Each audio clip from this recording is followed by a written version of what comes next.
Assalamualaikum warahmatullahi wabarakatuh. Bertemu kembali dengan saya di mata kuliah studi akhlak. Pada pertemuan yang kedua ini kita akan membahas tentang materi pokok ajaran Islam, yang mana ini adalah materi yang menjadi dasar di dalam belajar studi akhlak.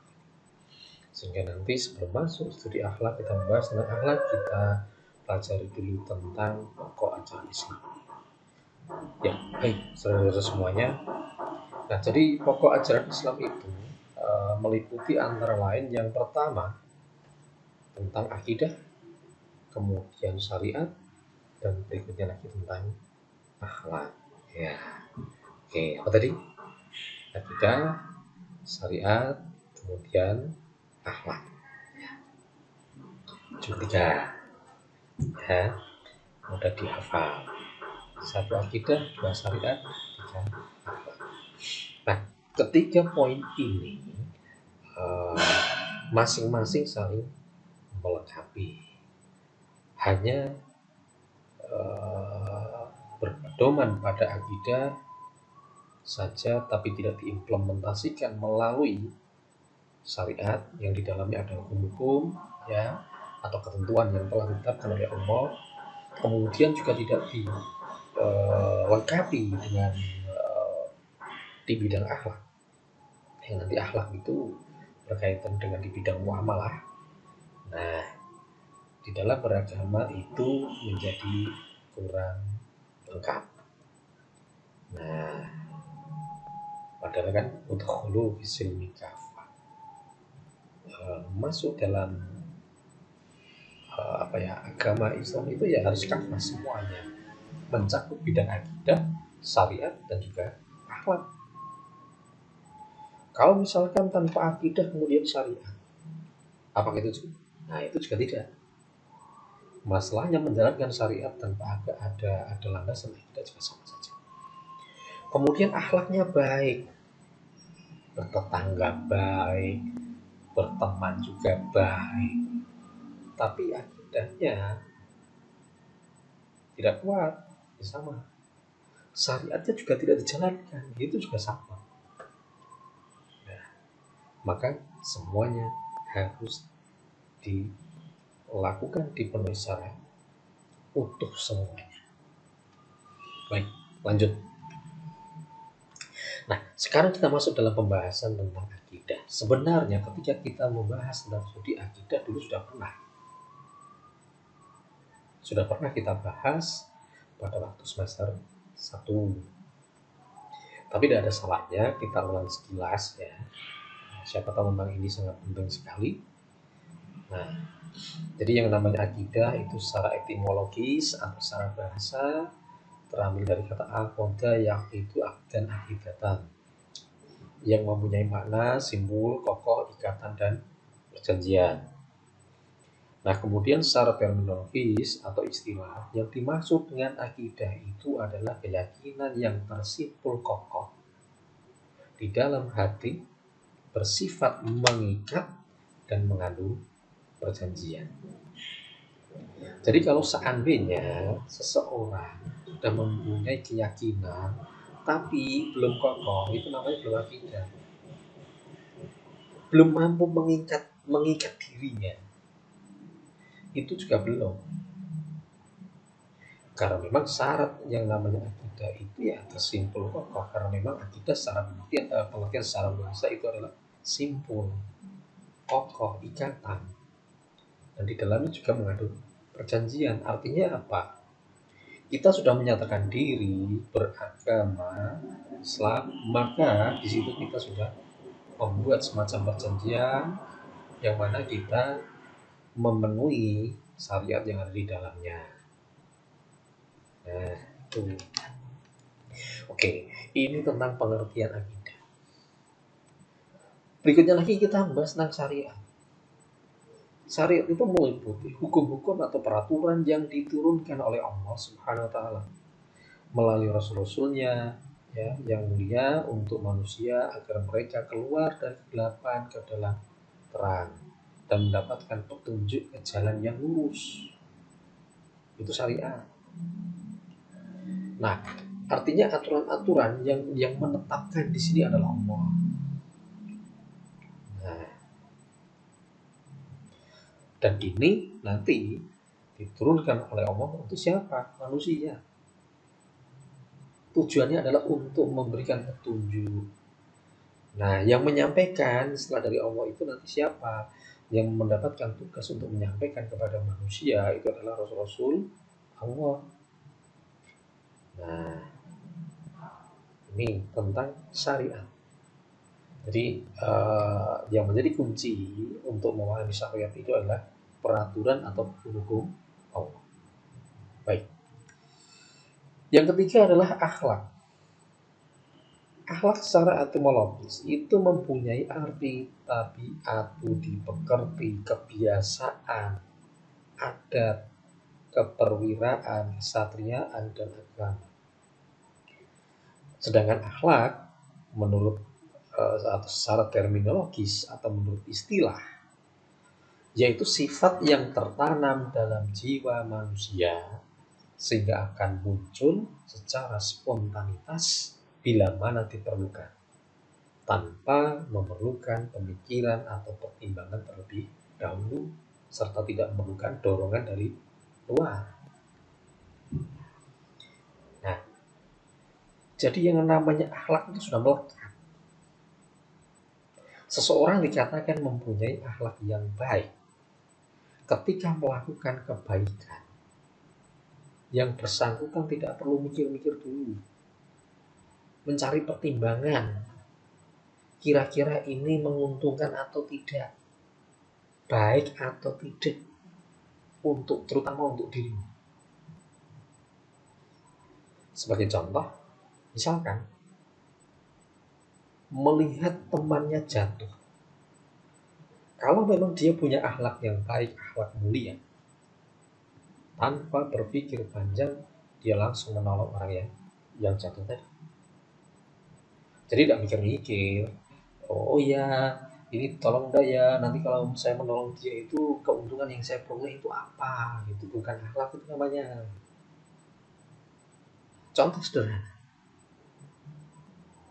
ketika bersin, akhlak yang baik adalah mengucapkan alhamdulillahirabbil alamin. Yang mendengarkan orang yang habis bersin kemudian membaca alhamdulillah mengucapkan yarhamkallah. Nah, itu adalah contoh tentang akhlak yang baik. Oke.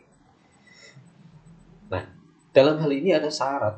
Kenapa hal itu bisa dikatakan sebagai akhlak? Antara lain, jika ini berkaitan dengan perbuatan, maka dilakukan berulang-ulang. Baru sekali itu masih perlu dipertimbangkan dulu. Masih perlu dilihat apakah memang sudah melekat belum. Jangan-jangan sekali itu baru kebetulan. Nah, karena memang ada kesinambungan di sini. Nah, kemudian timbul dengan mudah tanpa dipikir sehingga menjadi kebiasaan. Dan akhlak itu kebiasaan.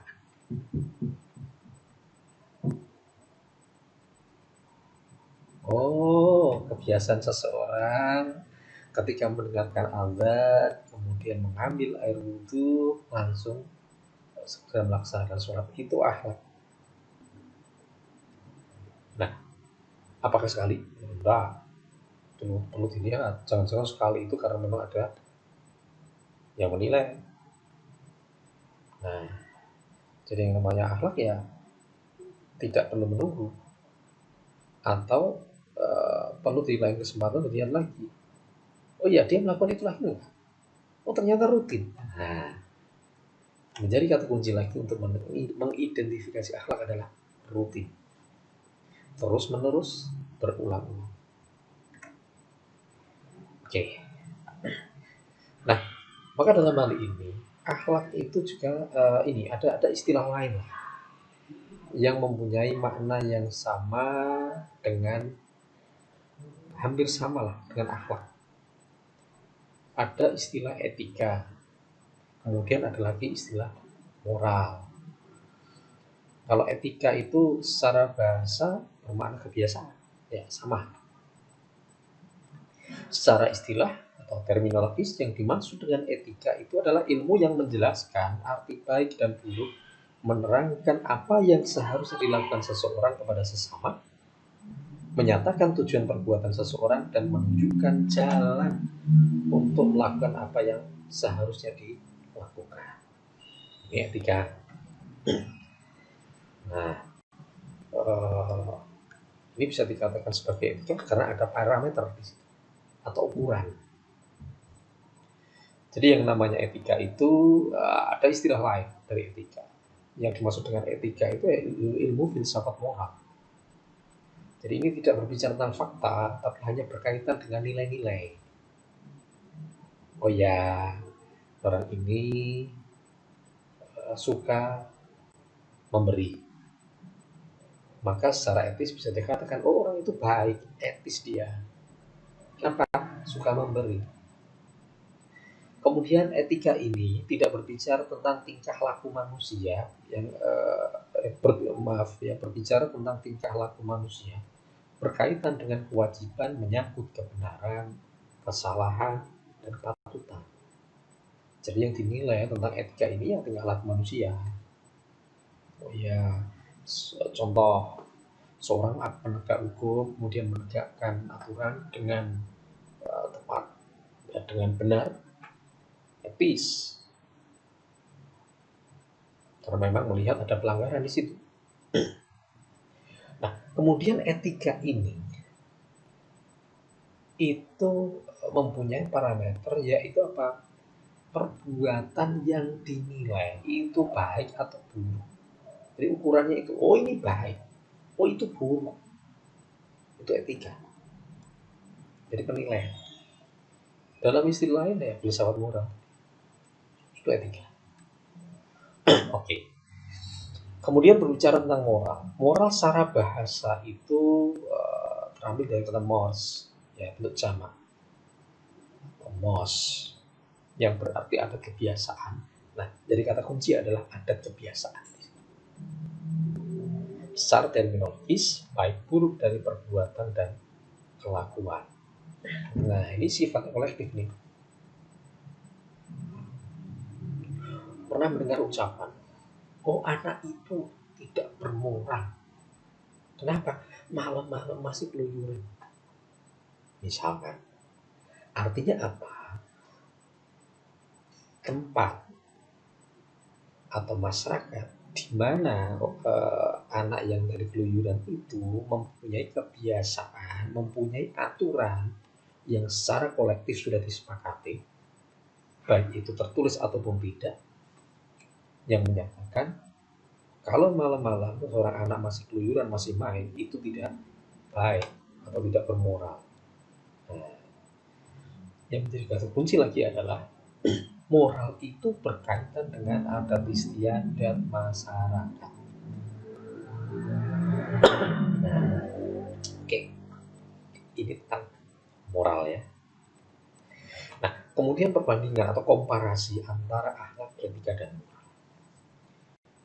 Yang pertama, kita berbicara tentang parameter atau ukuran.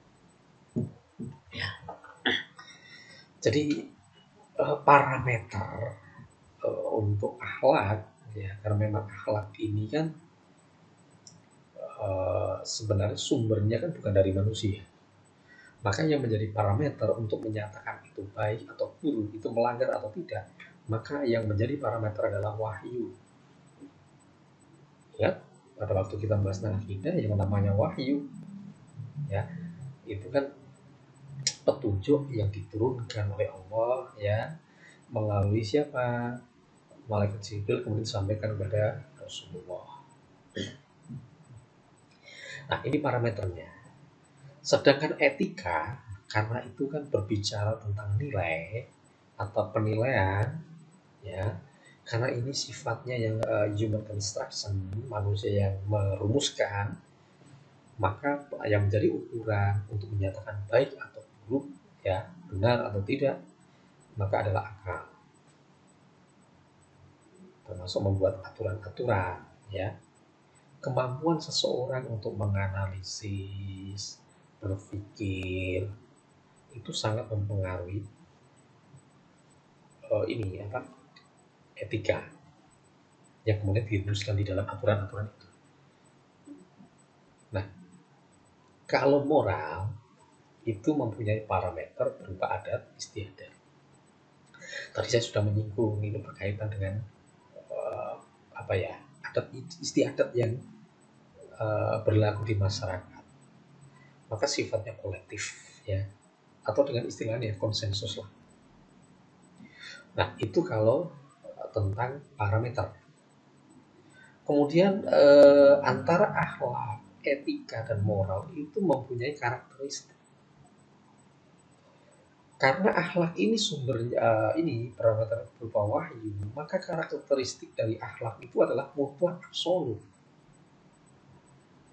Ya, mutlak artinya tidak artinya tetap, absolut, tidak relatif, absolut kebenarannya, mutlak kebenarannya. Mengapa? Karena sumbernya adalah yang pertama dari Al-Quran, kemudian Sunnah. Al-Quran itu adalah sumber pertama karena memang itu berupa wahyu, sedangkan Sunnah itu berasal dari Rasulullah. Hanya saja Rasulullah itu kan selalu mendapatkan bimbingan, petunjuk. Maka apa yang disampaikan, apa yang dilakukan oleh Rasulullah tidak mungkin bertentangan dengan Al-Quran. Nah, kemudian ada lagi, tapi ini sebenarnya bukan termasuk sumber akhlak, ya, hati nurani. Karena ini apa? Hati nurani itu adalah hati yang bersih yang dimiliki oleh orang-orang yang memang mendapatkan petunjuk. Artinya tidak sembarang orang punya. Nah, sebagai contoh, peran hati nurani di dalam menentukan akhlak itu adalah, misalkan seseorang dia bimbang antara memilih salah satu dari beberapa pilihan. Nah, kemudian dia sudah mencoba untuk berpikir panjang, masih kesulitan. Kemudian menetapkan pada hatinya memilih yang mana. Nah, disitulah pertimbangan atau peran hati nurani di dalam menentukan pilihan. Nah, ini. Kemudian etika itu punya karakteristik nisbi, ya. Nisbi itu tidak tetap, relatif, ya, kebalikan dari absolut tadi. Kemudian tentatif, bersifat sementara. Mengapa? Bisa jadi berubah. Apalagi sifatnya individu, ya, individualis. Seseorang di dalam berpikir itu kan juga dipengaruhi oleh banyak faktor. Faktor keilmuan, pengetahuan, faktor lingkungan, faktor tempaan hidup, itu juga pengaruh. Sehingga apa? Bisa mempengaruhi penilaian terhadap objek ataupun subjek yang dinilai. Nah, kenapa? Karena yang menjadi sumber etika itu adalah akal. Oke. Seseorang yang religius dengan orang yang tidak religius, ketika memberikan penilaian tentu berbeda. Beda pendekatannya, dan bisa jadi hasilnya juga akan berbeda. Maka banyak sekali aliran-aliran di dalam etika itu. Oke. Kemudian moral. Karena moral ini parameternya adalah adat istiadat, maka moral mempunyai karakteristik yang bersifat apa? Relatif, nisbi, dan temporal. Kenapa? Yang menjadi sumber itu adalah adat istiadat. Sebagai contoh, kenapa moral ini bersifat relatif, nisbi, dan temporal? Sebagai contoh begini, era-era zaman dulu lah, seperti zaman mbah-mbah atau bapak tadi, berjalan ya berduaan laki-laki perempuan itu kabur, dianggap aneh, sehingga laki-laki perempuan itu mau jalan itu ya mikir-mikir, dilihat orang, wah gak enak, dinilai nanti tidak sopan. Tapi kan model semacam itu kan mulai berubah. Era sekarang biasa.